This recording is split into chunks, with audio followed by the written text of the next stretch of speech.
Girl, I love these shoes. Thank you. Yeah, show the people your shoes. Can you see that? No, they can't. Give them a high kick. Give them a bottom. Ooh, really cute bootsies, right?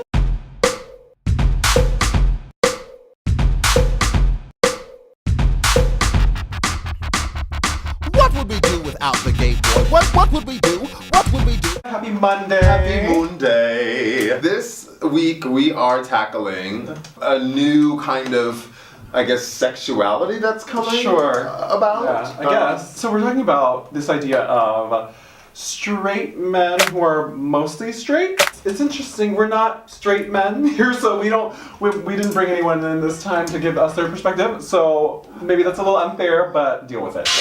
Is it unfair? If you want to come on the show to talk about this and unpack, if you're a straight dude who's mostly straight, you're welcome. This whole like thing started. So this guy, Ritch C, Savin-Williams, wrote this article in Time magazine that was like, there's a new kind of sexuality budding and sees men who are mostly straight. So he like did this interview with 40 mostly straight dudes, and it was kind of like a spectrum of types who mostly have sex with women, but like are queer-ish, right? Or like have dabbled in having sex with men. And they don't identify, but they do identify as a little bit of queer. And this awesome guy, Zachary Zane, wrote a rebuttal article in intomore.com that was like, it's the epitome of privilege, of straight privilege. I have to live in the world being a queer man and knowing what that is, and I don't get that same privilege. So I just, for me, I'm not buying it. It's apparently very different than bi. So like where you are interested in men and women sexually. This straight-ish is this idea of, yeah, you would never romantically even consider a man. You might go a certain distance sexually, but only like, it's like just a cusp, this whole idea of just the cusp. So I don't know if he was trying to defend a friend or whatever, but the point is, it's out there. Yes. Right? So either they don't identify as bi, or they are, trying to figure out like what it is. I mean, are they exploring their sexuality? The way you said, are they exploring their sexuality? You're so empathetic. It's one of the things I love about Brandon. I've said this on the show multiple times. I'm a judgmental bitch, and he is just so generous. But the point being, like, I don't mean to shame anyone in my frustration about this, because you are allowed to do whatever you want to in this world. We have that freedom. But my frustration comes from the 30 years that I've lived in a world feeling my own shame. Right. You know what I mean? And that's real. You don't get to be, I've earned that. And it sucks that like, you don't get to be, you don't get to own that, you know? You don't get to be like, oh, I kind of suck dick. You know, no, girl, I do. I do. The whole thing. All the way down. But you know what I'm saying? Like that, it's bothersome to Seriously, me. And good point. Yeah, but to your point, I think you're right. You have to be empathetic. You are allowed to explore your sexuality. That was a good explanation of how taking away all the suffering that we've had to go through as gay males, and to be so afraid and shamed of who you are, that now apparently, because things are changing and there's more fluidity, that there's this idea that, you know, I'll dab a little toe in. Right. But you're never gonna feel that pain, hurt, struggle, those intense emotions and ups and downs that you have as an LGBTQ person. And that's what we've talked about multiple times with the show. Brandon and I, in our Fears episode, we talked a lot about the show and like putting ourselves out there. It's that fear, it's that guilt, it's that questioning that never goes away. I'm sure we'll have it the rest of our lives. Well, and the point is, I feel like these straight-ish men, or mostly straight dudes, you're never gonna walk through the world like that. Right. You're never gonna have that because I don't know, please correct me if I'm wrong,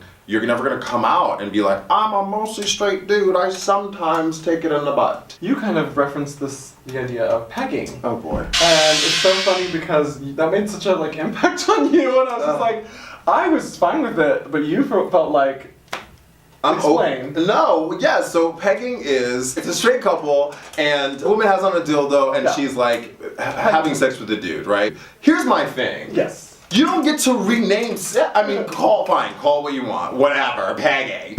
But you don't get to, I I have sex with men, I put it in the butt, or you put it in the butt. You don't get to rename it and make it more palatable and call it pegging. No, you're taking it in the booty, just like Brandon does. You know what? That's projection. Okay, ready? Because It's fine. I'm very versatile. girl, very verse. So I do believe that there's the idea that physically it's a sensation. Oh, girl, that when you massage that Yeah. prostate. And ooh. so, like, what? Maybe a guy doesn't want to get that from another guy because he's not attracted to that person. Right. So therefore, he's interested with his partner being a woman, doing it, and so that they can have fun in that realm. I can totally get that. I'm okay with my spouse, partner, whatever, doing that for me, and we're having fun, and you know.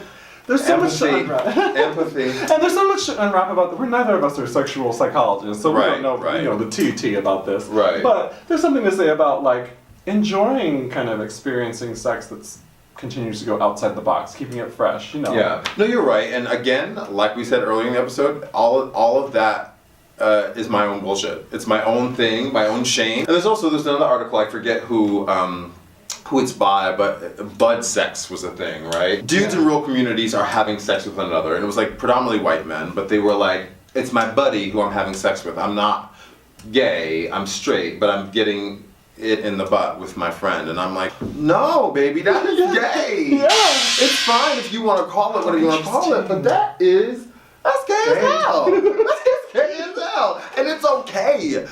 But the other part of this, Brandon, is that like, it's frustrating for us to like rename it because it keeps the shame of being what it means to be gay. Like, you are preaching. You know what I'm saying? Like you're being like, oh, I do take it in the butt, but I'm still not that. Get the fuck out of here. That's ridiculous. And it really just emphasizes that there's something wrong with us, but you're still doing what we're doing. It makes no sense, guys.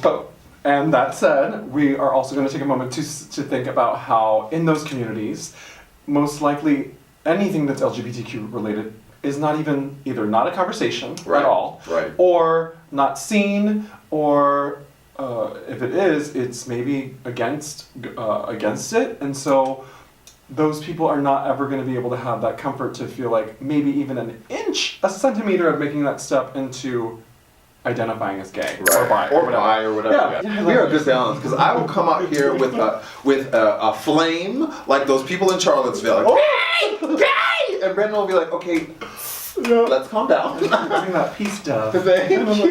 But so it's just like we're progressing as a nation, as a world. So it's continuing having voices out there publicly, educationally. It's ways to maybe continue the conversation or get people more comfortable.